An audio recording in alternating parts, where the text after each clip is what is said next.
네, 뉴스타이더 오늘도 의제와 전략그룹 더모아 윤태곤 실장 나오셨습니다. 안녕하세요. 네, 안녕하세요. 자, 문재인 대통령 윤석열 중앙지검장 뭐 많이들 예상을 하기도 했지만 검찰총장 후보로 지명했네요. 문 대통령이 오늘 연가 중인데 그렇죠. 박상기 장관 보고를 받고 이 일만 처리를 했어요. 말씀하신 대로 애초에 윤석열이냐 다른 사람이냐 뭐 이 정도 관심사였는데 결국 지명이 됐고 그러면은 이렇게 볼 수 있겠죠. 이례적인 인사는 맞는데 의외는 아니다. 그 말씀은 이례적이지만 이례적 파격 인사 뭐 그렇죠. 이렇게 얘기를 해야겠죠. 서울중앙지검장이지 않습니까? 지검장. 예. 그 원래 고검장급이었는데 이번 윤석열 지검장 되면서 지검장급은 낮춰졌거든요.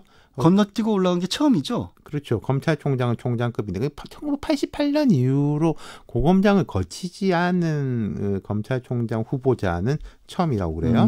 그 이제 문무일 현 총장하고 윤 지검장은 사법고시 기수 차이가 5기수고 이게 뭐 별로 좋지 않은 문화라는 지적이 되게 많은데 우리나라 군이나 경찰, 검찰 같은 이제 기수 조직에서는 자기보다 이제 기수가 낮은 사람이 상급자로 가면은 그 중간 사람들이 쭉 용퇴를 하는 게 뭐 관행이었지 않습니까? 그런 부분에 대한 이제 지적이 있는 거죠. 그러니까 이제 윤 후보자가 현 정부 출범 직전 보직이 대전 고검 검사였습니다. 고참 검사였죠, 그냥. 그렇죠. 그 자리에서 선임지검장급인 서울중앙지검장 임명. 그리고 검찰총장 후보자 지명 이렇게 파격을 거듭하고 있는 거죠. 검찰 내에 어떻게 보면은 그동안 진급의 문화에 비춰본다면 굉장히 파격적인 건 맞네요. 그렇죠. 예. 그런 만큼 뭐 쟁점거리가 굉장히 많을 것 같은데. 이야기거리가 많아요. 일단 청문회에서 무슨 이야기 할 거냐, 이 사람 과연 청문회 통과할 거냐 이게 일반적 관심사인데 그 다음은 아까 조경태 의원 이야기 하셨지만은 한국당이 이 청문회도 과연 패싱할 수 있겠느냐. 예. 이거 할 이야기가 많을 거거든요. 야당 입장에서는. 그 문제. 그리고 뭐 잘 통과됐을 때 검찰총장이 된다고 하더라도 그 이후에 산적한 과제들이 많다. 이런 거죠. 아니 그럼 한국당이 청문회는 과연 올까요? 자, 한번 짚어보죠. 내일 청와대가 국회로 청문 요구서를 송부한다고 가정하면요. 20일 이내 청문회를 실시해야 됩니다. 그럼 한 7월 8일 이 정도가 시한이에요. 근데 이제 6월 말에 G20, 그다음 뭐 트럼프 대통령 방한 그거 한다고 검찰총장 청문회 하지 마라는 법은 없지만은 그건 이제 피해가지고 한다는 관례를 보면은 대략 제가 오늘 국회에서 뭐 민주당 의원들하고도 이야기해봤는데 7월 첫 번째 주 정도에 하는 게 이제 맞다 그런 거예요. 그럼 검찰총장 인사청문회는 법사위가 주관을 하는데 법사위원장은 한국당 여상규 의원입니다. 일단 그때까지 국회가 정상화 안 되면 큰일이겠지만은 뭐 저는 그때까지는 될 거라고 보고 그게 아니더라도 과연 한국당이 검찰총장 청문회를 패싱할 거냐.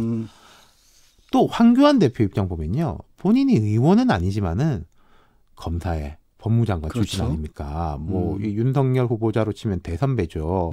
검찰총장 청문회를 계기로 이런저런 뭐 이야기하고 싶은 게 없지 않을 거란 말이죠. 사실 말씀하신 것처럼 황교안 현재 대표 당시 법무부 장관 시절에 윤석열 지검장이 이제 국회에서 그렇죠. 이제 얘기를 하면서 법무부 장관의 압력도 있을 수 있다 뭐 이런 식으로 얘기도 했으니까 한국당은 뭐 하고 싶은 말이 굉장히 많을 것 같아요. 네, 그러니까 이제 뭐 어떤 쟁점들이 있을 것이냐. 누구나 다 나오는 뭐 개인적인 문제 이런 건 있을 것이고 윤석열 지검장이 또 재산이 많아요. 현역 검사 중에서는 아주 수익권인데 대부분은 사업하는 부인 명의의 재산. 그러니까 원래 결혼 전부터 가지고 있던 재산인 것 같고 그 다음을 짚어보면은 이제 적폐청산 수사 등 중앙지검장 재직 중에 쭉 했었던 사안들. 그리고 검경 수사권 조정 및 공수처 같은 사법개혁, 제도적인 문제에 대해서 어떻게 대처할 것이냐.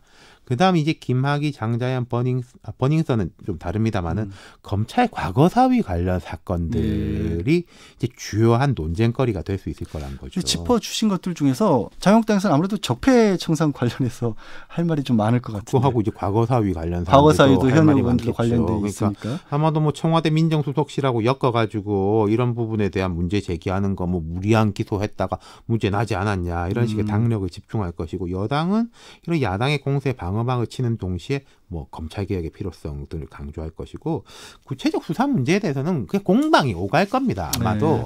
근데 이제 관심이 보이는 것은 수사권 조정 같은 검찰 개혁 문제에 대해서 어떤 입장을 보일 것이냐. 문무일 총장이 아무래도 갈등을 예. 좀 빚었기 때문에. 그리고 윤주검장은 이 부분에 대한 말을 되게 아끼고 있었어요. 근데 이제 뭐 여러 가지 취재를 해보면은 이분이 특수부에서 잔뼈가 굵었기 때문에 예. 검찰의 직접 수사권에 대해서 애착이 많다. 그리고 평소에 공사석에서 정보 경찰의 문제점에 대해서는 뭐 여러 번 지적한 바가 있더라. 그러니까 검찰총장 청문회 나오면 이 문제 이야기 안 할 수 없는 거 아니겠습니까? 예. 물론 청와대가 윤석열 지검장을 총장 후보자로 내정했다는 것은 이런 부분에 대해서는 체크가 있었을 거예요. 서로 간에 뭐 교감이라든지 그 부분. 그리고 수사 부분은 뭐 자타가 공인하는 전문가이기 때문에 공방이 오갈 건데 조직 개혁 이런 것에 대해서는 사실은 윤 지검장이 실력을 발휘할 기회도 그간 없었어요. 수사만 계속해서 그렇죠. 특수부에서만 쭉 있었고 이른바 기획통 이런 쪽이 아니고 입장을 밝힌 적도 없어요. 다만 국정원 댓글 수사 아까 말씀하신 그 국회에 출석해가지고 유명한 말이 있죠. 나는 사람이 아니라 조직에 충성을 다한다. 여기서 이제 짐작할 수 있는 건 있는 거죠. 알겠습니다. 이게 과연 청문회 통과할지 자유한국당이 뭐 들어와서 어떤 얘기를 할지 여러 가지로 관심을 많이 끄네요. 오늘 말씀 여기까지 듣겠습니다. 예, 감사합니다. 지금까지 윤태권 실장이었습니다.